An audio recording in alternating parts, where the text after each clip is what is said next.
kurang nyaman kan kalau di jalan merosot lagi.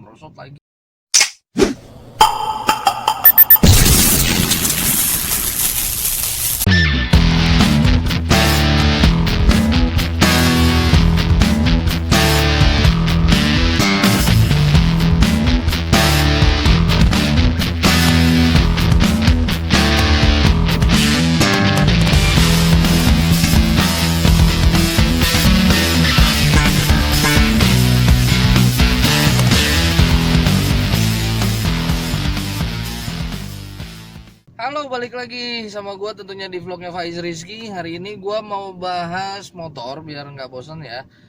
Motornya ini bentuknya kayak ayam jago, di pabrikan dari Honda, namanya itu Honda Sonic. Gua nggak tahu kenapa si motor ini dinamain Honda Sonic. Apa dia bisa lari sekencang si Sonic?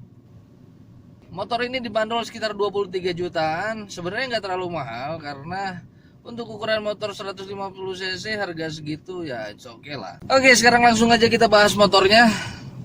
Si Honda Sonic ini kalau misalkan desain dari depan, kita lihat dari depan, si motor ini terlihat ramping sekali, jadi tipis banget gitu kan. Tapi di sini gue senangnya itu di batok lampunya. Jadi batok lampunya itu seakan-akan muka Iron Man atau Transformer ya. Jadi ya pokoknya seperti itulah, mirip-mirip robot gitu. Tapi di sini gue senang karena dia punya headlamp itu sudah LED. Jadi lampu jauh, lampu dekat dia sudah memakai LED. Jadi terlihatnya juga lebih keren aja, lebih kekinian. Tapi sayang banget sebenarnya. Jadi lampu sennya ini dia masih menggunakan bohlam biasa. Padahal kalau menurut gua untuk zaman sekarang kenapa nggak dikasih LED ya. Terus di bagian suspensi motor ini, di bagian depan itu dia masih menggunakan teleskopik yang ukurannya juga nggak terlalu besar sebenarnya, cenderung kecil. Tapi Honda mengklaim suspensi ini katanya kokoh. Ya kalau misalkan kita lihat brand Honda yang lainnya gitu, merek-merek motor yang lainnya dari Honda, itu memang gua percaya kalau Honda tuh kalau untuk kaki-kaki dia nggak pernah bercanda. Jadi memang semua motor Honda itu kaki-kakinya kokoh. Kalau untuk ban depan si Honda Sonic ini menggunakan ukuran 70/90, ringnya 17, dan velgnya itu kalau menurut gua sih masih bagus-bagus saja, masih layak dilihat untuk di tahun-tahun sekarang. Dan dia juga warnanya hitam ya, tapi hitamnya tuh nggak glossy, jadi agak sedikit ngedove. Jadi kalau sebenarnya gue lebih senang velg-velg yang glossy ya, karena lebih mudah dibersihin. Kalau yang doff tuh kayaknya kalau dibersihin kayak nggak mengkilat gitu. Di bagian rem depan si motor ini sudah menggunakan disc brake, dan disc brake-nya itu kalau menurut gue biasa aja. Desainnya nggak terlalu bagus atau mewah enggak, tapi sedang-sedang sajalah. Dan di sini juga dia sayang sekali belum mempunyai ABS. Padahal kalau dipasang ABS mungkin jadi lebih enak lagi buat dipakai ngeremnya, tapi konsekuensinya harga mungkin jadi lebih mahal lagi. Oke, sekarang kita pindah ke bagian samping motornya. Nah, kalau misalkan kita lihat ini motor ini dari samping itu kelihatan banget ayam jagonya. Jadi bentuknya ya seperti itulah, jadi seperti ayam jago gitu. Dan strippingnya pun gue lihat bagus, strippingnya bagus, warnanya juga perpaduan warna stripping sama warna dasarnya juga lumayan cakep. Di situ juga ada footstep untuk pengemudi, tapi gue lihat desainnya agak kurang karena dia memakai yang standar ya, si tuas transmisinya itu. Jadi kalau menurut gue sih lebih baik diganti, jadi pakai yang satu aja. Jadi injak sama dicongkel, jadi kayak underbone gitulah. Di bagian belakangnya pun dia ada footstep untuk pembonceng yang lumayan agak tinggi sih tempatnya, tapi mungkin kalau misalkan kita dibonceng di situ agak jongkok kali ya. Dan kalau gue lihat-lihat si desain joknya ini dia agak nungging, jadi ini kalau menurut gue kurang nyaman untuk yang dibonceng. Kalau buat yang pakai itu mungkin nggak masalah lah gitu kan, paling dia agak bongkok sedikit. Tapi di sini yang gue sayangkan pembonceng, karena dia pasti kalau misalkan direm itu pasti merosot ya si pemboncengnya. Dan kalau misalkan gitu kurang nyaman kan, kalau di jalan merosot lagi. Dan kalau di sisi sebelah kanan sebenarnya masih mirip-mirip aja desainnya sama sisi sebelah kiri. Cuman di sebelah kanan ini motor ini masih punya kickstarter. Jadi kalau misalkan mogok, motor ini nggak terlalu ribet lah. Sekarang motor banyak yang nggak pakai kickstarter, dan kalau mogok ya sudah. Apalagi motornya Matic kayak PCX, terus kayak EDV itu kalau udah mogok akinya drop, udah selesai. Tapi kalau motor ini dia masih bisa diselah ya bahasanya. Di situ juga ada satu buah knalpot yang desainnya menurut gue oke, karena dia dilapisi chrome. Jadi si knalpotnya terlihat lebih keren lagi. Kalau dilihat dari belakang, si motor ini memang desainnya simple, tapi dengan kesimpelannya ini motor jadi kelihatan bagus ya. Jadi nggak aneh-aneh, nggak lebay gitu. Cuman di sini yang gua sayangkan adalah lampu. Jadi kelengkapan lampunya ini, ya lampunya sih memang lengkap.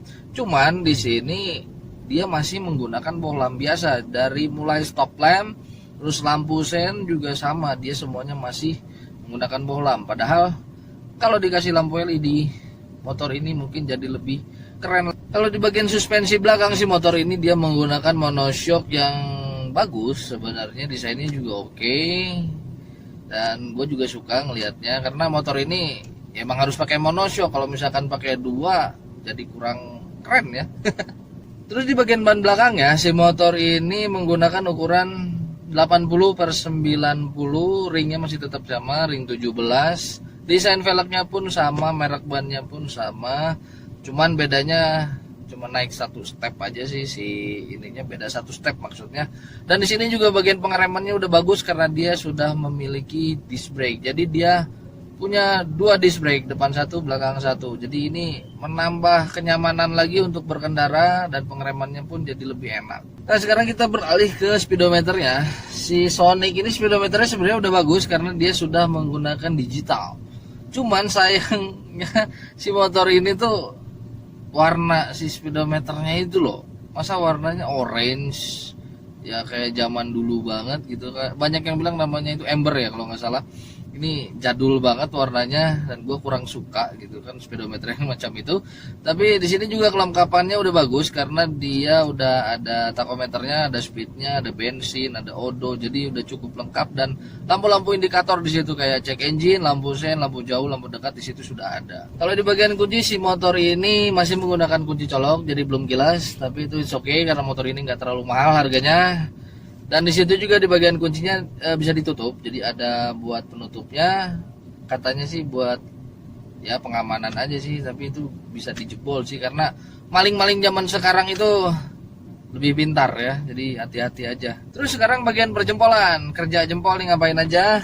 Di sebelah kiri dia cuman ada lampu jauh, lampu dekat, lampu sein, dan klakson. Jadi cuman ada 3 macam. Standar banget, nggak ada yang ditambah-tambahin, nggak ada lampu hazard gitu.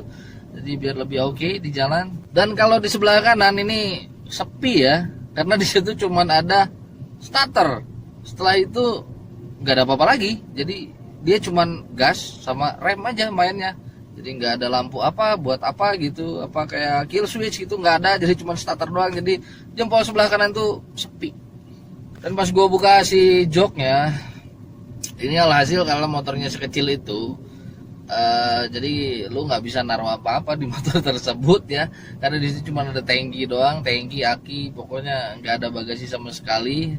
Dan tangkinya ini kalau nggak salah dia berkapasitas sekitar 4 liter, dan itu udah cukup sih sebenarnya. 4 liter kalau untuk di perkotaan udah lebih dari cukup lah. Oke, dan yang terakhir di bagian mesin. Si motor ini dia berkapasitas 150 cc single cylinder, dan dia memakai teknologinya itu PGM FI, jadi full injection. Dengan mesin tersebut motor ini bisa menghasilkan tenaga sampai 15 HP dan torsinya itu sekitar 13,6 Nm. Dan kalau di atas kertas katanya si motor ini bisa melaju sampai 130 km per jam. Itu cukup kencang sih. Cuman gue sebenarnya yakin gak yakin, karena apa bisa motor ini sampai secepat itu. Tapi kalau misalkan dilihat dari si bobot motornya, memang motor ini tidak terlalu berat ya. Jadi beratnya itu kalau nggak salah cuma 114 kg. Jadi mungkin aja sih bisa lari segitu. Tapi kalau di kota sulit juga kalau bisa lari sampai 130 km per jam. Oke, mungkin cukup sekian dulu vlog dari gua tentang Honda Sonic. Semoga videonya bermanfaat. Yang belum subscribe, silahkan subscribe channel ini supaya kalian selalu dapat video-video terbaru dari gua. Terima kasih sudah menonton. Sampai jumpa lagi. Bye.